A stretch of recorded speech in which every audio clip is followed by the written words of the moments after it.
Your life is your consciousness. Tanggalin mo ang katawan mo, meron ka pa rin life. Because ang life ay wala sa katawan. Ang life ay nasa consciousness. At ang magandang balita, yung consciousness mo ay hindi magpakailanmang mawawala. Hindi siya madedi-exist. Hindi ka na yung parang mawawala. Once may consciousness ka, ikaw ay isa na eternal. Amen.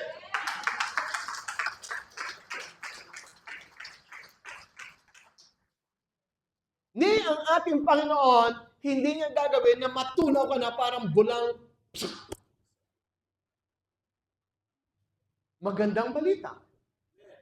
Hindi ka na mawawala.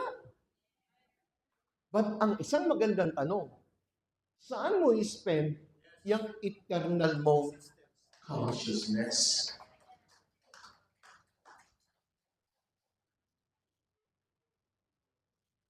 Before I move towards there, that's another day, another Sunday. I'll be back. What I'm saying to you is this. Ang buhay mo ay ang consciousness mo. At ang consciousness mo ay ang buhay mo. Now, Jesus came to us and He said, I came that you might have life. Oh, wow. And the kind of life that I want you, Jesus says, Lord, life abundantly.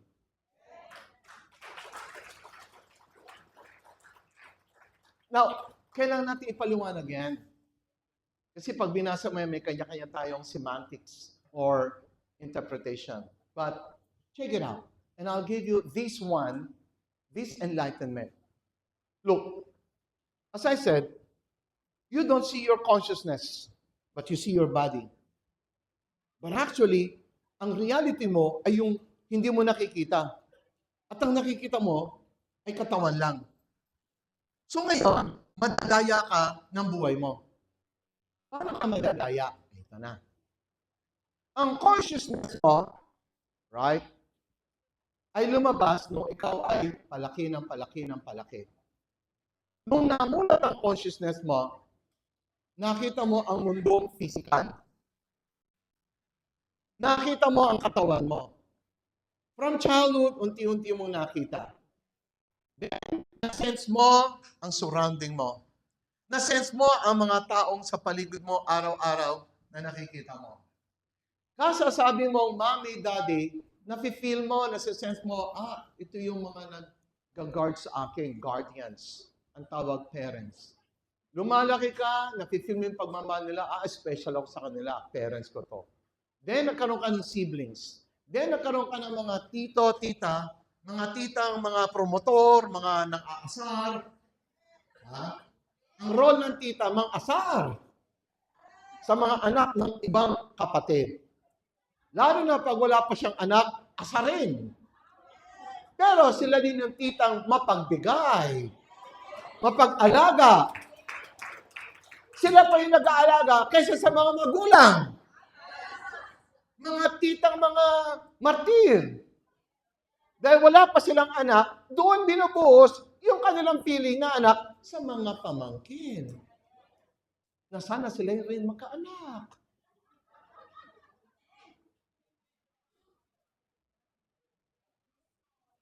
Sana, Christian, magkaanak ka din. Pati rin si Jediel, kahit na afam.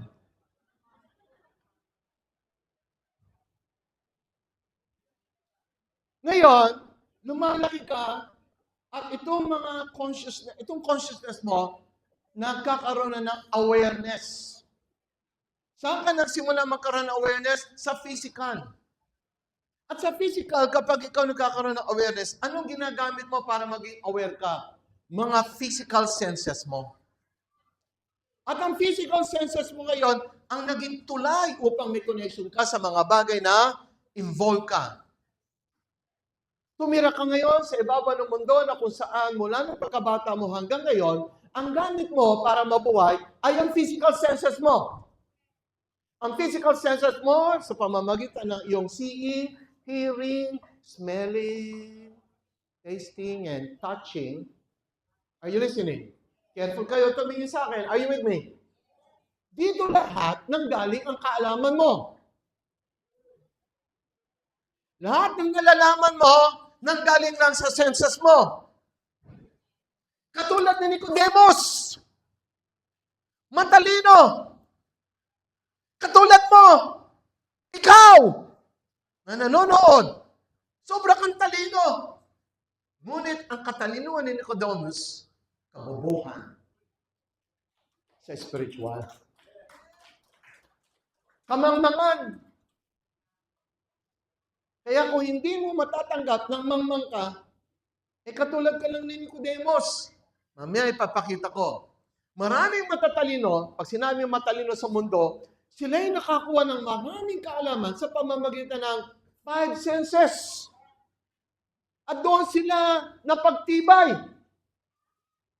Yung mga matatalino sa school, matatalino yan sa senses ng physical, ng earthly.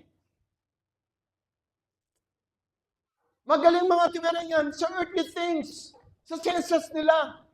At sa senses mo sa physical, may level 1, level 2, level 3, level 4, level 5, level 6, level 7, level 8, level 9, level 10. Kung tatanungin mo anong level ni Jojo, mataas! Kaya hindi manalo-nalo si Beth sa kanya. So tuwing may sasabihin, meron lagi siyang counter-attack. Kausapin mo minsan si Jojo, tingnan ko kung manalo ka. Pero hindi rin siya manalo kay Yoli. Parang chess lang yan. Spy, talo ng phone. Naunawaan nyo? Pero tayo, nagkakaroon tayo ng alit-alitan sa physical senses din. Dahil merong mababa, may mamataas. Pero pumunta na tayo sa mga matataas na senses sa physical kung saan nabuhay sa ibabaw ng mundo. Sa ibabaw ng mundo, yung consciousness mo through your physical senses, so walang alam ang awareness mo kundi sa physical senses lang. Naunawaan niyo ba ako? Katulad ni Nicodemus, tumaas ang kanyang level sa society, pero nung kausap niya ang Panginoon, naging parang elementary. Pakita ko sa inyo. Alright. Pakita ko sa inyo. Are you listening? Now, move on the same. Right? Now, sabi niya, Jesus answered, except a man be born again, he cannot see the kingdom of. Then Nicodemus answered from his own deep understanding. Oh, hindi nagbibiro ito. Ito yung kadulu-duluhan ng kanyang kaalaman. Di sinagot ni Nicodemus. Nicodemus saith unto him, Lord, paano yun? Paano? How can a man be born when he is old? Pag binabasa ang Biblia, ang baba naman ng isip nito. Ngayon lang. Pero sa panahon na yun, ang talino nito. At ngayon sa panahon mo, mukha kang matalino, pero pag kinausap ka sa spiritual, wala rin. Mapaliwanag ko din. Are you listening? Kaya kayo, pag magagaling kayo talaga, sobrang galing nyo sa physical senses, hindi namin kayo maabot. Ang galing ninyo. Lalo yung mga babae, hindi yung nagkakamali. Sobrang pinagtibay na sila ng senses nila. Ang mga babae, napakagaling. They are good in touching. They are good in smelling. They are good in tasting. They are good in seeing. Naintindihan nyo? Diba? Kahit mali-mali ako, tama pa rin sila.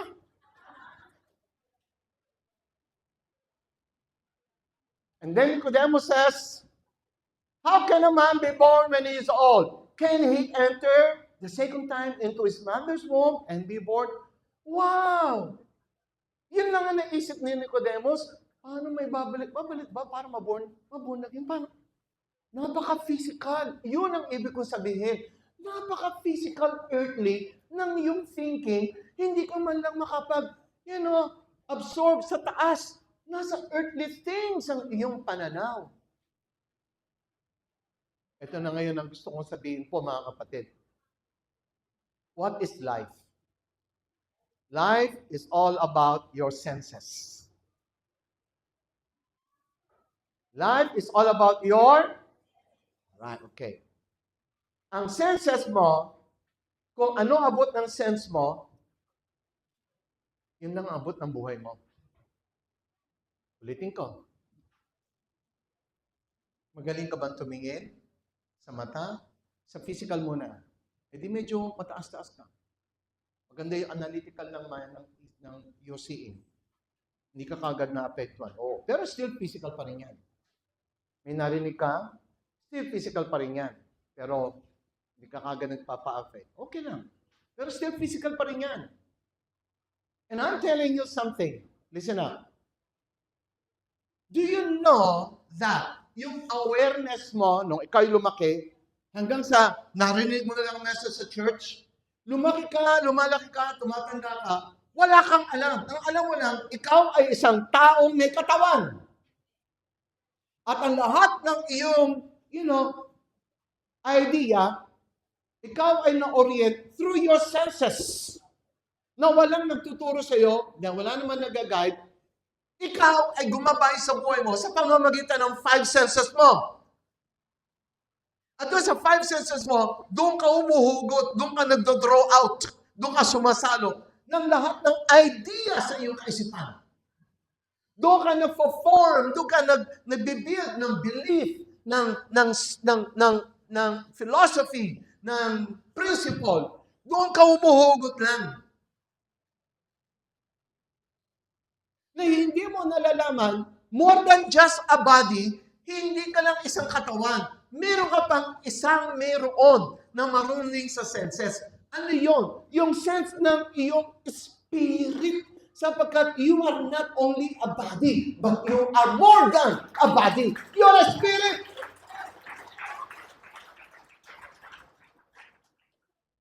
You see, from the time you are a child, na-train ka, na-culture ka, na-turuan ka, na-taught ka, na-orient ka, na-accustom ka, ng pamamaraan, laging gamit mo physical senses. Halimbawa, pag nakita mo nanay mo, galit na, naku, papaluno ka yan. Physical na physical. Are you with me? Tama o tama? Tinuturuan tayo. Kaya, pag tayo lumaki, more on tayo nakadepende sa tinatawag na senses ng physical. At itong senses ng physical natin, siya na yung ating sandigan. Kaya nabubuhay tayo at gumagalaw, we move our being sa ibabaw ng mundo na ang ating gamit ay physical senses. Kayo ba ay nakakasambot na? Yes. Now, what I'm gonna tell you is this. Lumaki ka, tumanda ka na ng 20s mo, 30s mo, and all you have been using ay ang physical senses mo. Sa physical senses mo, pag ito'y pumasok sa iyo as information. Information yan. Halimbawa, may na-touch ka, magaspang. Ay, sasabihin ng magaspang. May nakita ka nakasimangon, ay, suplado. O, ini-inform ka, pero pagdating sa loob, nakita mo yung from, sa loob, mag-interpret. So, kukuha muna ng information sa labas, ang senses mo, bago magkaroon ng interpretation. Do you know what? Lahat tayo ay imprisoned doon. Slave.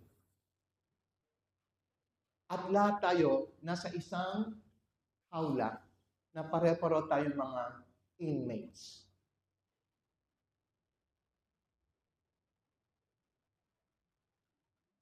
Gusto ko yung tahimik na yan, ha?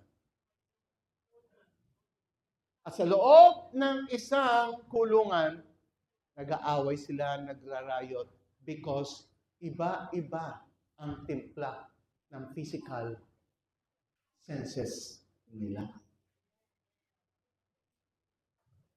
Sa physical senses nila, may kikilalanin pinakasiga, pinakamatapang. Kaya tayo, kulong tayo.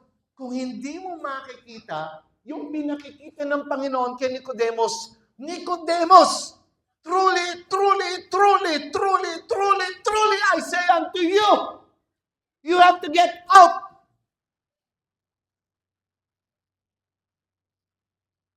And you need to be born again. Meaning, you have to get out from that senses. And you need to be born of a different senses. Woo! Sino may gusto nun? Taas ang kamay. No, I'm just really saying. Sino may gusto ng different sense? Hindi ka ba napapagod yung sa sense mo, dala-dala mo mula nung ikaw ay mga siguro, mga 5 taon? Ang pagbabago ay pagbabago ng different sense mo. Pag nagbago ang sense mo, iba ang reaction mo. Because you only react when you receive a sense. So ang tao, hindi yan gumagalaw ng kusa. No, may na-sense mo na yan. At yung senses mo, pag nakaprogram yan ng negative, di negative ang reception mo, ano ang bibigay mo? Reaction. Negative. Kaya kahit anong ganda na nakikita mo, ang pipiliin mo lang yung negative side kasi nakaprogram ka to catch the negative. Because doon na program yung senses mo. Ay, salamat na. Unawain niyo. Woo! Sino gusto na ngayon makalaya? Yun! Taas mo kamay mo yung hindi pa sila manatili ka. Pero sino gusto makalaya? Ayoko na dito sa kulungan. Inmate. So, ang title ng subject ko is this: Occupy or Inmate? Bakit? Lumabas ka dapat. Tapos, magbago ka ng occupying mo. Ano yung occupy? Tulad ng, where do you live? Yung occupy mo. Kasi, yung ino-occupy mong kalagayan, isa yan palang Egypt na kung saan ikaw ay alipin. So sabi ng Panginoon, occupy the promised land. Go and possess the promised land. Sino nakakakuha? When the Lord says occupy the promised land, hindi lupa lang physical yon. Ang sabi ng Lord, mag-occupy ka ng bagong state of consciousness. Sumigaw kayo, amen! Possess a new kind of mind. In that mind, in that promised land, it's gonna be flowing with milk and honey. Oh! So, Old Testament, sinabi niya, flowing with milk and honey. Sabi naman ng Lord, and you shall have life abundantly. Pakisabi mo sa katabi mo, nasasarapan ka ba sa message? Pakisabi mo, naintindihan mo ba? Gusto mo bigyan kita ng kape?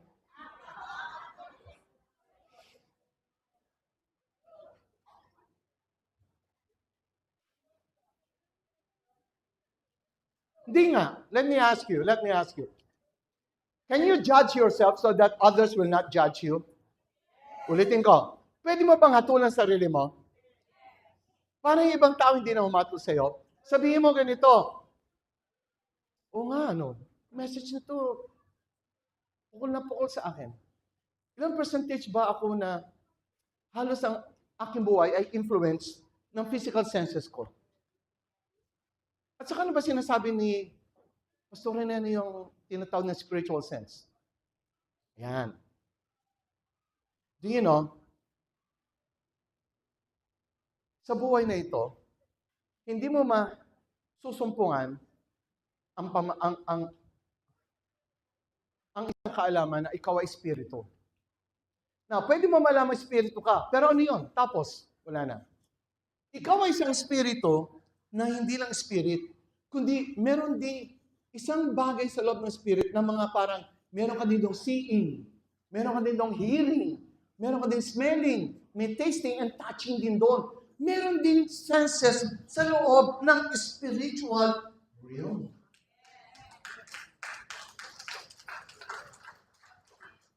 Now, para ma-enjoy mo yung senses na yon, kailangan doon ka tumira. Kaya kanina sabi ko, sino gusto umalis na sa pagiging inmate, slave? Taas ang kamay. Na gusto nyo nang tumira doon sa spiritual realm? Doon iba ang senses. So ngayon, anong message ko? Gusto ko itaas nyo yung senses nyo. Huwag lang kayo makasense ng physical. From time to time, check it out. Where are my senses staying? Where are they occupying? Saan sila nakatira? Saan sila nag-occupy? Yung senses mo, nag-occupy sa Egypt! Ano sabi nila? Moses! Bakit mo pa kami inalis sa Egypt? Dito, ano kinakain namin? Mana! Buti pa sa Egypt. Kumakain kami ng mga... Ano lang yung kinakain nila doon? O, di ba? Yung senses nila, nakakabit pa rin hanggang ngayon sa Egypt. Bakit mo naalala? Nafe-feel mo.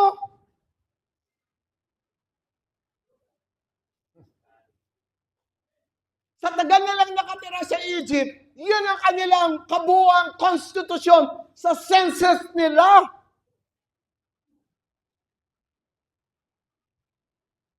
At ikaw at ako, nakadepende ang lakad ng buhay mo kung ano ang mas malakas na nagsisense sa iyo.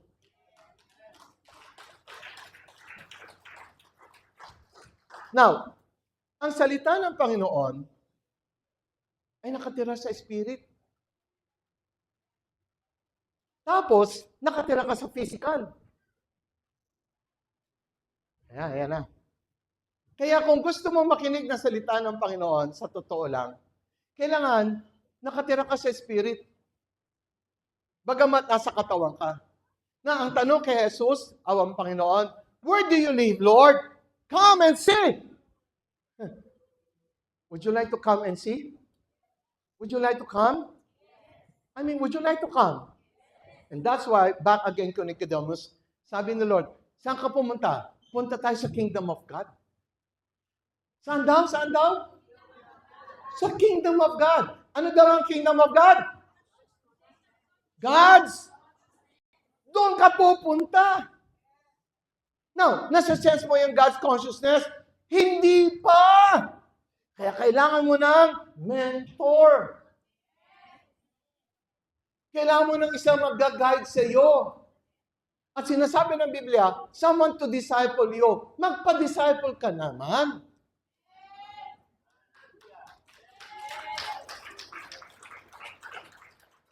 Huwag mo isipin lahat, alam mo. Katulad ngayon, nakikinig ka. Kung hindi mo napakinggan yung sinasabi ko, makakadaan ka ba sa dadaanan mong yan? Alright, moving on.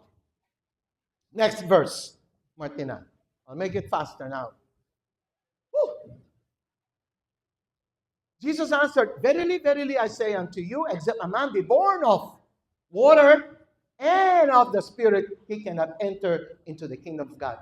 Jesus, our Lord, is mindful about you seeing the kingdom of God, you enter into the kingdom of God. That's on the part of the Lord Jesus Christ. Now, let's see if Nicodemus, as an earthly, physical senses, makukuha niya. Alright? Now, that which is born of the flesh is flesh, and that which is born of the Spirit is spirit. Moving on. Next verse. Marvel not, huwag kayong mabahala, huwag kayong magtaka, that I said unto thee, you must be born again. Why do you need to be born again? You must be born anew in your consciousness. Pakiisip nga, dapat maipanganak ka muli sa consciousness mo. Kung ikaw'y pinanganak sa physical senses, dapat ipanganak ka sa spiritual. Ang pumapalakpak talaga, pinagpapala ng Panginoon. Come on. Ulitin natin. Saan ka dapat ipanganak? Sa consciousness. Sa senses mo. Puno ka ng physical senses mo. May konti lang na gumanyan ng mukha sa'yo. Yabang nito, suplat. Napaka-physical. Hindi ba pwedeng sabihin sa spiritual? Sa spiritual nga, sabi ni Lord, if someone strikes your cheek, turn the other cheek. Ang ibang-iba. Hello? Dito, nasaktan lang yung loob mo, di ka na nagpatawad. Parang may karapatan kang, hindi ako magpapatawad sa'yo. Parang karapatan mo, ako hindi nagkakamali kahit kanino. Eh, di ba nagkakamali ka rin? Aba, kung isang maliit na bagay na pinagkasalaan mo, hindi rin nagpatawad sa'yo, di pare-pareho kayong malulugmok. Sino nakakaintindi? Sino gustong tumira sa spiritual sense? And then, pag sinabi, you must be born again, ano daw yun? Born sa new senses. Again, your consciousness is your senses. Saan ka nakasense ngayon? Physical o spiritual? Listen up. Marvel not. Why? Ito na sa spiritual. The wind bloweth where it least. Listen. And though hearest the sound, kahit narinig mo yung hagitip ng hangin, but you cannot see where it comes from. And whether it goes where it goes. So is everyone that is born of the Spirit. Hindi mo nakikita kung saan nanggagaling yung sense mo. Sa physical, kapag nagalit ka kasi nakita mo, sumimangot. O kaya, sa physical, malungkot ka kasi nakikita mo, pera mo, maliit na lang. Pero sa spiritual, wala ka nakikita. Pero nasa sense mo. Teka muna, naintindihan niyo ba? Gusto niyo ba maging ganyan tao? Hindi sana naman kayo. Sino gusto? Alam niyo, when you become like that, I guarantee you, you're a winner na. Say it! A big loud, I'm a winner! I'm a champion! My senses, sabi mo, live! Come on, my senses live in the spiritual realm. Hanggat maaari yung senses mo, ipatira mo doon, ha? Huwag yung agad ng react. Baka sa pag-react mo, maraming mawala sa iyo. Ngayon, yung mga mekanismo na nakita ng Biblia, pause, pag may nakita ka. Silent. Mga techniques. Pero ang pinakaugat nun, yung senses mo dapat nasa spiritual. At kung siya nasa spiritual, hindi ka agad mauuga.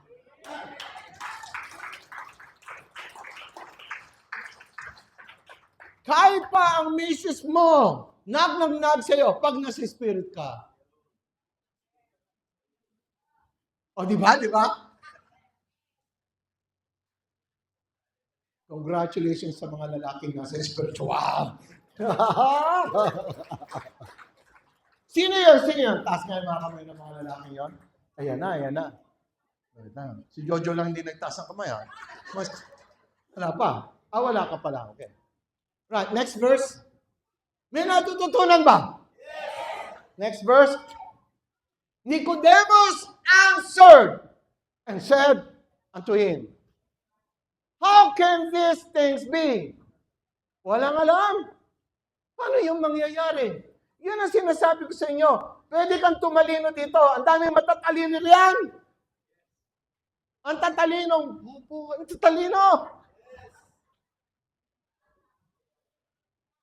Ang tatalinong mangmang. Sa isip nila, matalino sila. Sino nasisiyahan? Sino masaya talaga? Ako natutuwa eh. Alam niyo kung bakit? Ang dami ko Nicodemus na nakikita sa ibang mga mundo. Kapag matalino, ang sabi ko, Nicodemus. Pag narinig ko ulit, Nicodemus. Pag narinig ulit, Isa si Nicodemus. Ito, si Nicodemus ha. Lalagyan ko ng babae. Ito lalaki, ito babae. Babae Nicodemus. Matatalino. At sa karanasan ko, mas marami matatalinong babae.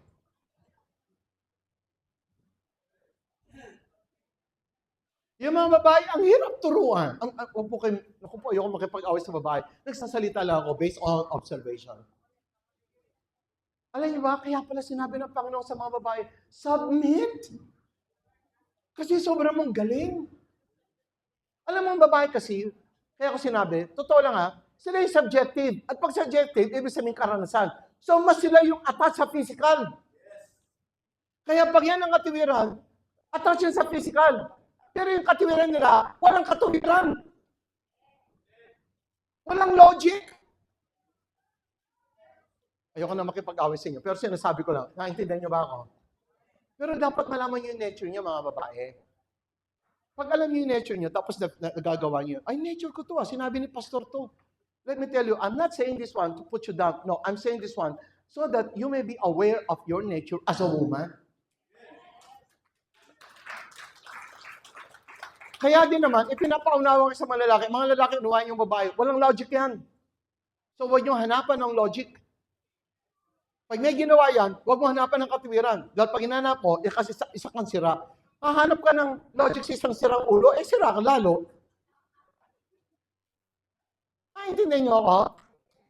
Kaya, ang tangi lang gawin niyo, magkakaroon tayo ng pagkakaisa kung pareho tayo magsisense, punta tayo sa spiritual, doon lang tayo magkakaisa.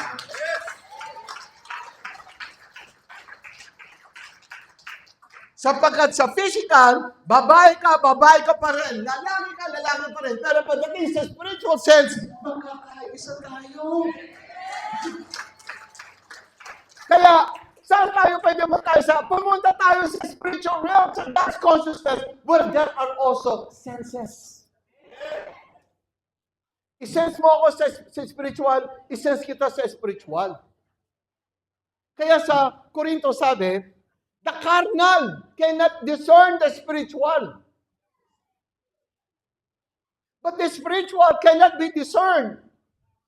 Magkaiba kasi ang senses nila. At yung sense ng natural, hindi aabot sa spiritual. Pero ang sense sa spiritual, sense niya yung spirit, sense din niya ang mga physical. Ay, nako. Now, how can these things be? Such a very prestigious person in the society asked. Jesus answered and said unto him, you are a master. Diba? Pinaira ni Lord, you're a master in Israel. Ikatlong pinakamayaman sa panahon na yon. Nabasa ko. And sabi ni Lord, and you do not know these things? You're a master. Master sa physical senses. Pero pag nagsalita sa spiritual, walang alam. Ang dami niyan. Dami mga magagaling na professor sa school. Pero pagdating sa spiritual, walang alam. Dami magagaling businessman, mga tycoons, mga billionaire. Pero pagdating sa spiritual, walang alam. Tapos minsan, akala natin, tayo pa yung inferior. Sila yung magagaling. Mga kapatid, magaling lang sila dito sa physical. Kasing galing ni Nicodemus. Pero pag nag-usap na tayo na spiritual, nangangapa sila. Akala nila religious tayo. Hindi. Di sabihan mo si Lord Jesus Christ, oy, religious ka, Lord Jesus. Hindi ganun sinabi ni Nicodemus. Kahit pamayaman pa sa panahon si Nicodemus. Move on. Sagot ulit ni Lord. Si Lord, no? Ina-emphasize niya. 2 beses, verily, verily. Totoo. Naku, paulit-ulit. Hindi na kinakailangan gawin ni Lord doon. Pero para na may emphasize sa tao, verily, verily, I say unto thee, Nicodemus, sabi ni Lord, we speak that we do know, and testify that we have seen, and you receive not our witness. Ano sabi pa ni Lord? If I have told you earthly things, ayan.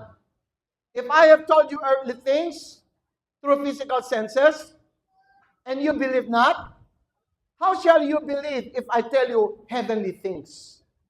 Do you know what? When you have heavenly things, you have spiritual senses. And if you talk about earthly things, you talk about physical senses. If your talk today in your life is more of physical, halimbawa sa buhay niya, nag-usap kayo ng asawa mo, ano ngayon gagawin natin? May pambayad pa tayo sa graduation darating. Puro kaya nagsasalitang physical, may babayaran pa tayo, pera natin ganito. You talk about all the time physical. Although physical, that's a fact, as I said, factual. But do you know, you do not live only in factual things. You live in reality. So why don't you go to reality? Because your reality, your spiritual realm, is far more superior. Ano ibig sabihin ng superior? Mas mataas ang spiritual kaysa sa physical. Yung physical, susunod lang kung ano sinasabi mo sa spiritual. Pag sinabi mo sa spiritual, whatever you bind on earth shall be bound in heaven. Meaning to say, kapag meron kang sinasabi sa spiritual, sabihin mo dito sa earth, at dito sa earth, gagawin yan, imamanifest yan dito sa earth, but you have to go first in the spiritual realm.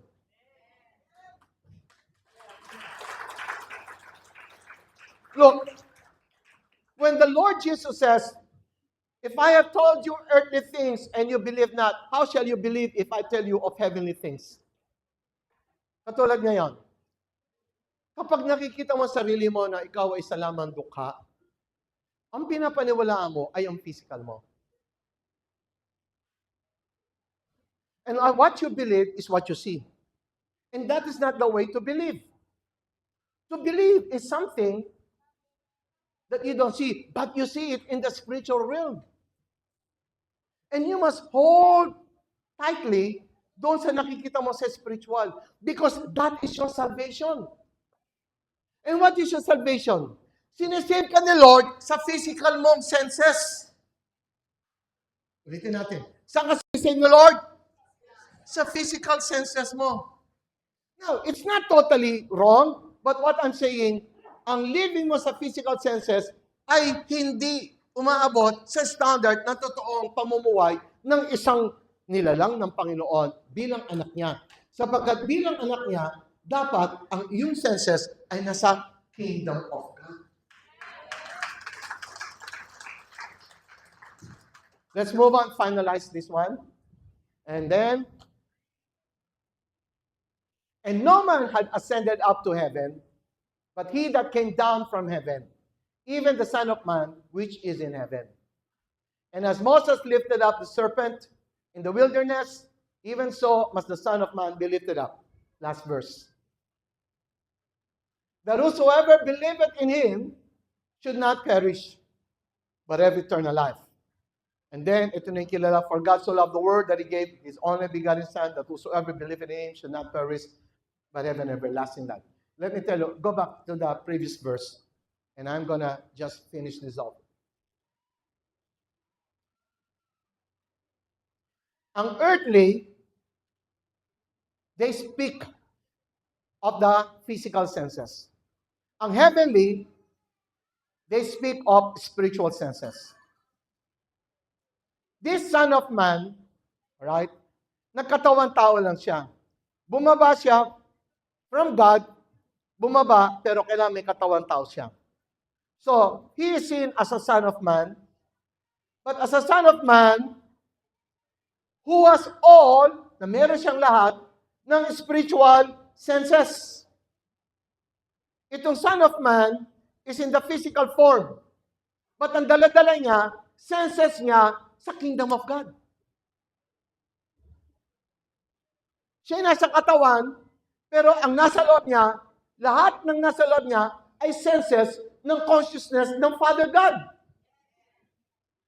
So, para siyang nasa isang package na nakita mo flesh and blood sa isang katawan na limitado, limited, pero sa loob niya, infinite.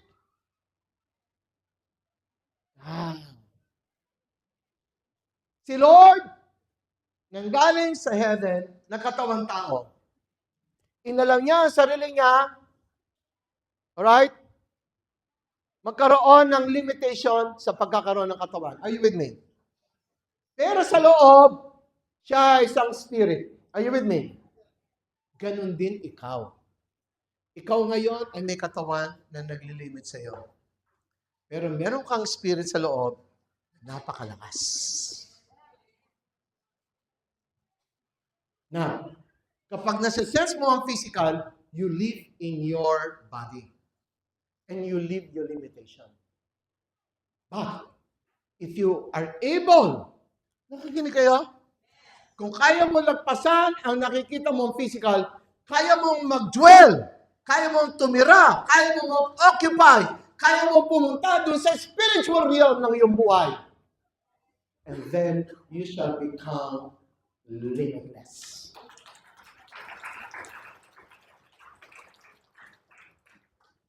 And in my final word, this is it. Mga kapatid, the reason why I share this with you, listen up now, because gusto ko ma-shift. Gusto ko ma-shift. Ano yung shift? Ano yung shift sa Tagalog? Shift. Yun. Gusto ko lumipat ang pattern of your mind sa inyong lahat. I-shift mo ang consciousness mo sa physical, pumunta ka sa spiritual mo. Sapagkat sa spiritual mo, you are a champion.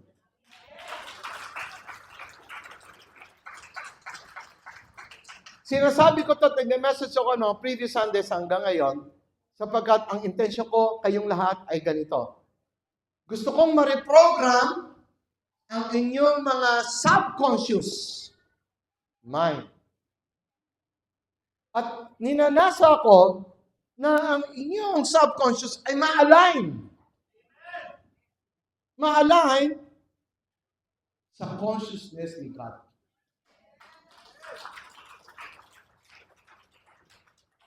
At kapag na-align ka sa consciousness ni God, that you become fully aware. Say with me, fully aware. Ano yung magiging aware ka? You are fully aware the vast power, yung napakalaking power that is within you. May power ka within you. Say, may power ako within me.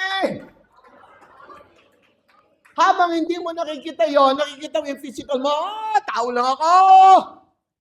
Pero now, begin to see the power, the vast power that is within you. And because that within you is, God is in you.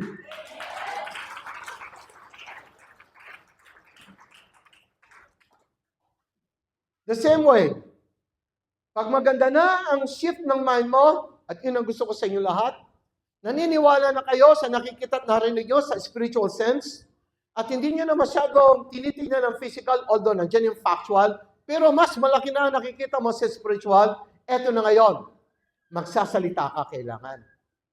Because sinabi ng Biblia, I believe, therefore, I speak. Sinabi po yun ng Biblia. I will give you the verse later on. Say with me, I believe, therefore, I speak. Kung ano pinapaniwala mo, sinasabi mo. Therefore, now, ito isa sa gusto ko mangyari sa inyo, why I give this message. That everything you speak, you declare. And what is it that you declare? You declare that impossible, yung mga imposible sa buhay mo. So that you declare that impossible is not something that happens in another place. Pero sa iyo, hindi. Yung impossible siya, hindi talaga nangyari. Pero yung impossible, nangyayari in another world, in another realm. So, you will not declare that impossible happens in another world, no? Alright? Nor is it something It happens only for a few. Na yung mga impossible na nangyayari lang sa mga ilan. Or those who have reserved opportunities. No.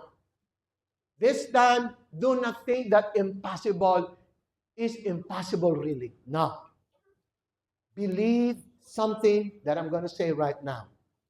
Do you know that whenever you speak and declare, impossible now is possible to you? Say with me. Say with me. Impossible is possible to me. One more time. Impossible is possible to me because I believe. Say again, because I believe. And what you believe? I believe that God is in me. Say, I believe that is God is in me. May sinabi sa Biblia, with God, nothing is impossible. And where is God? Outside? No. So you can say it with me. With God? O, di ba? Sa loob mo, huwag ka lalabas. Say it again. With God? In me? Nothing is impossible. So I believe the God in me.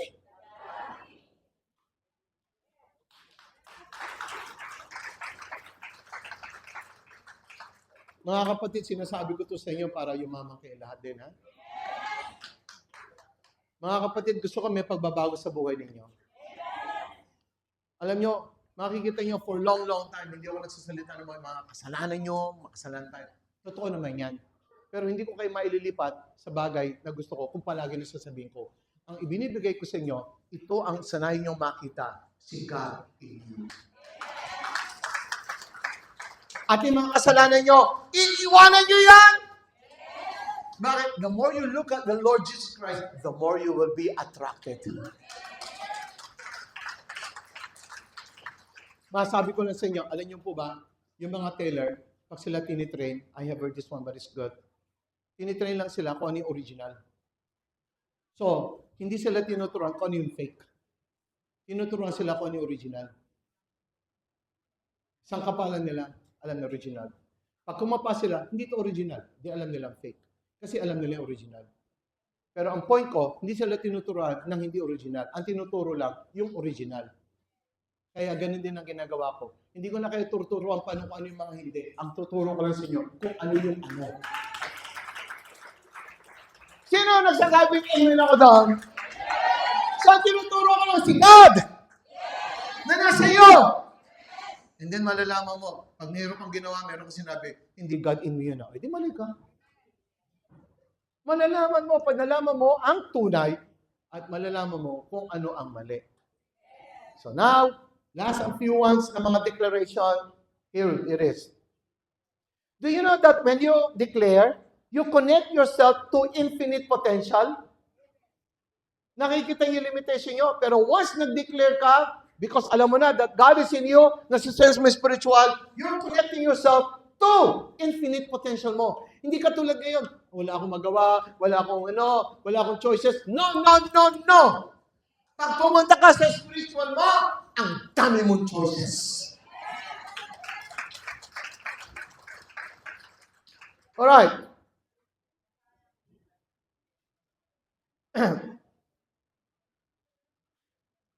This time, and one of the few things, please say with me, ha? Today, say with me. Today, I am not. One last time. I am not wishing for something. So, wag na kayo mag-wish.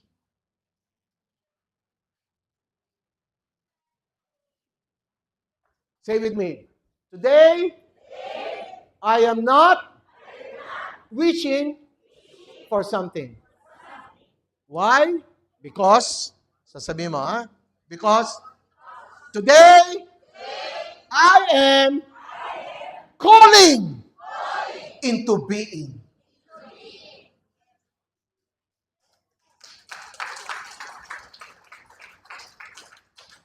Ang ibig sabihin, today, hindi na po ako nag-wish.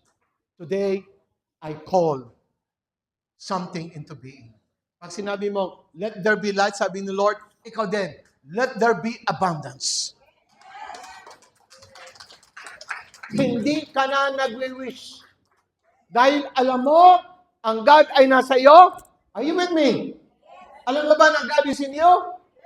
Pag nagsalita ka, hindi lang ikaw nagsasalita. The God in you is also speaking. Kaya pag sinabi mong, let there be money. I call you 10,000, I need to pay my electrical bill. You call it into being. Hindi ka na nag-wish na, sana may pera ako, kailangan makakapera. Hindi ganon. Tinuturuan ko kayo maging anak. Pag kayo ba pumunta sa nanay nyo, ikaw ba'y parang beggar? Oh, hingi po. Para ka bang pulubin o humingi sa tatay mo? Yung normal. Hindi yung normal na tatay sa anak. I'm talking to you normal. Eh, sa Diyos pa, about normal. Are you listening? Di ba ang anak mo pag humingi sa iyo, alam niya na nanay ka, tatay ka. Pag humingi, Dad, pahingi. Meron ba kinakailangan na mamalimos? Are you listening? Therefore, ikaw ay anak ng Diyos. Anak ka ba ng Diyos? Amen. Huwag kang mahiya humingi sa tatay mo. Huwag kang mahiya. Yung iba nga, walang hiya eh. Pero yung gano'n sa'yo, yung eksakto lang, yung mabuti kang anak, tapos humingi ka, di ba? Yung iba nga dyan eh, Dad, kukunin ko na to hindi nga nanghingi eh. O yan, kunin mo. Sa feeling kasi na magulang, kahit may asawa na yan, anak pa rin yan. And the father always wants to give. Pero tinuturuan kita bilang kapatid, huwag ka maya, tatay natin yun. Hingi ka. Pag hindi ka humingi, hindi mo makukuha. So sabi ni Lord, ask. Now, pumunta ka sa spiritual realm mo. Doon ka makakita ng mga bagay na ang imposible. Posible doon. Lahat doon normal.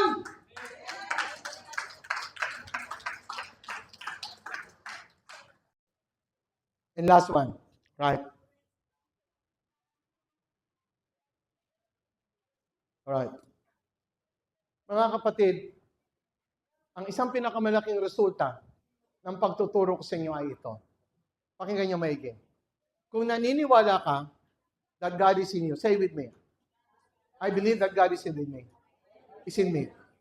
Pag naniniwala ka that God is in you, ito mangyayari sa inyo. Pag nagsalita ka, may kapangyarihan. Sapagkat pag nagsalita ka, ang salita mo ay hindi na tao lang. Ang Diyos sa iyo ay kasama mong nagsasalita. Lalo na pag nagsalita ka ng I am. At ang salitang I am ay pangalan ng Diyos. Kaya, the name of God in the Old Testament says, I am that I am. Kaya careful kayo magsalita ng I am.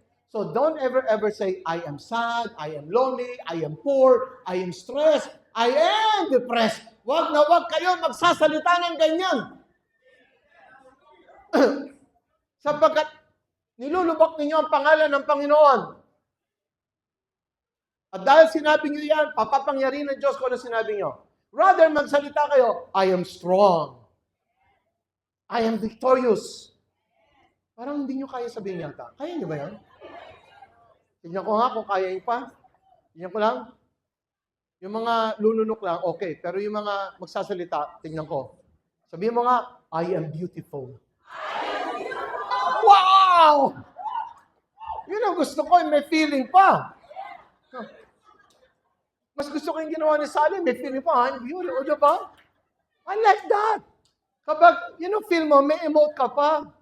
Pero kung nahiya ka, parang I'm beautiful, pangit ka talaga. Kasi, ni sarili mo, hindi mo ma-convince. Gusto mo gawin ka ni Lord na beautiful, then say, I am beautiful. Now, one more time. Ilakas mo Pag hindi mo kaya sabihin, lunukin mo lang. I am rich! You know what? The more you say that, the more you're convinced, ang earth, ito na sabihin ko, na because God is in you, the earth, the intelligent creation, sinasabi nila yung word, the universe, will respond. Sa Tagalog ng respond, tutugon sa iyo. Pero ang tawag ko sa kanya, the intelligent creation, i-acknowledge ka niya. Pag sumigaw ka ulit na, say it, I am rich! I am healthy!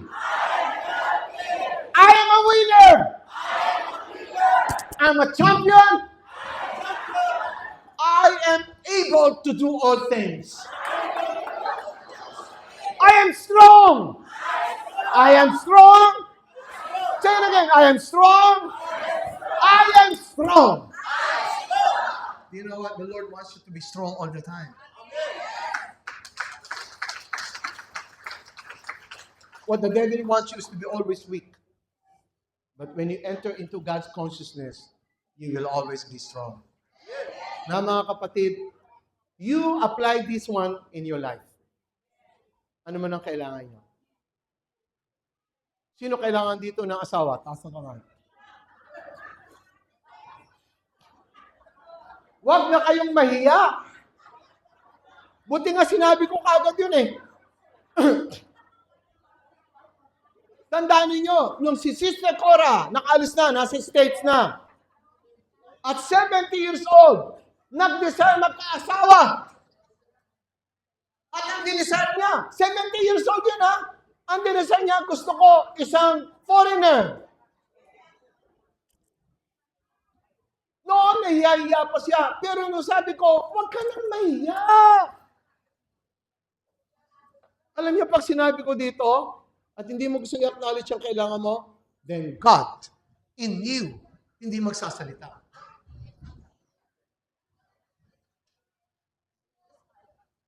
Sinong gustong yumaman? Taas ang kamay. Yun! Okay. Alright, would you mind all to stand up, please? Yan. Sino lahat gusto umunlad?